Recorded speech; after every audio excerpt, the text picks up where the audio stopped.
Hey everybody, it's Daniel here again with another quick tutorial where we're going to continue exploring the tools available up here to you in the Develop panel. Today, we're going to take a look at the Adjustment Brush tool here. The Adjustment Brush is definitely one of the more useful tools at your disposal in Lightroom, and I'm going to show you how it works. Luckily, it's pretty easy to use. I've made a couple tweaks in the basic panel here to this photo to kind of brighten things up. This is what it looked like before, and this is kind of what we have right now.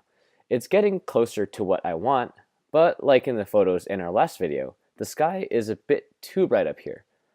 Now, we could use a graduated filter like we did in our last video, but as you're going to see here, if we lower the exposure, since it darkens across the entire photo, it takes the mountains down along with the sky, and that's not really what we want. So I'll delete that. And instead, I'll grab the adjustment brush here, or I can hit K instead to do the same thing.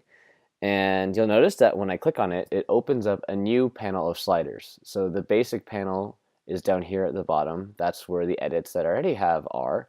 And this is a new panel with sliders that specifically pertain to the adjustment brush. And you can basically use the brush to paint in the edits that you set here. Since I want to darken the sky, I'll lower the exposure for the brush a little bit, right about there. And since we're also dealing with the sky, I'm going to use the dehaze slider as well. And I'm going to get to work. All you basically need to do is click and drag and start painting over your photo. And right now the brush is really small, so I can scroll up and down to adjust the size of the brush. And you can also come here, you have down here some settings. You can also manually adjust the size here. The feather kind of gives you a radius outside your normal brush where it softly applies that same effect outside of your brush, so it kind of gives soft edges to the area that you're brushing. And the flow also determines how quickly the effect basically flows out of the brush. So I think these settings here are pretty good. And I'm basically just going to start painting up at the top. And you can see that as I do this, the effect is applied in real time. And the sky is starting to look really nice. Now, as we get closer to the edges of the mountains, I'm going to scroll down or drag down with 2 fingers on the trackpad if you're using a Mac. And you can shrink your brush down and get in nice and close to the edge of the mountains. And another thing you can do is you can come down here to the bottom to show selected mask overlay or hit O on your keyboard. And that basically gives you this red overlay that lets you see exactly what you're doing, exactly where you've painted. So I'm going to keep going along the edges here of the mountains and just keep painting until I'm satisfied.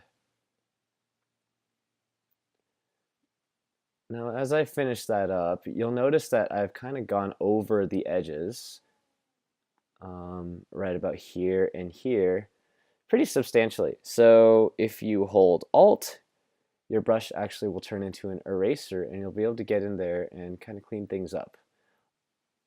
And in the interest of time, I've kind of skipped over the rest of that cleaning process, and now we have the overlay that we want over the sky. And if you take a look at this, we really have a sky that brings out our foreground. And if you really want to take a look at things, you can come here to this switch. This is a switch that basically allows you to toggle brush adjustments. It's kind of like when you hit the backspace key, it takes you back to your original photo. This also will turn off any adjustment brush layers that you have. And yeah, I'd say it looks pretty good. We have a sky that really brings out our foreground. Beyond isolating foregrounds and backgrounds, you can also do some other really interesting things with the adjustment brush. On this next photo, I already have an adjustment brush mask applied to the climber's hat. I'll make sure the adjustment brush panel is open, and then you can click on the dot right here to access that mask and basically control it. Now, it's a pretty sweet beanie, but let's pretend that I don't like the color.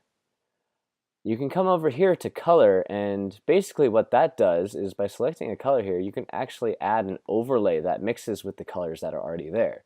In this case, green actually provides the most drastic color when overlaid over the orange to kind of give a more muted, kind of yellowish orange look.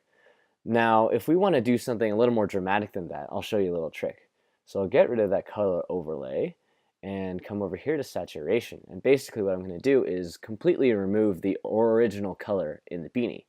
And once that's gone, you can actually come over, and once you add the color overlay, you can see that you pretty much have complete control over what color his hat is. And it actually looks really good, and it's really easy to do. So those are just two of the things you can do with the brush. And the possibilities with this tool are really only limited by how far you let your creativity take you. Well, that's about it for today. In my next video, we're going to take a look at how to use the spot removal tool up here and basically use that to clean out unwanted details from your photos.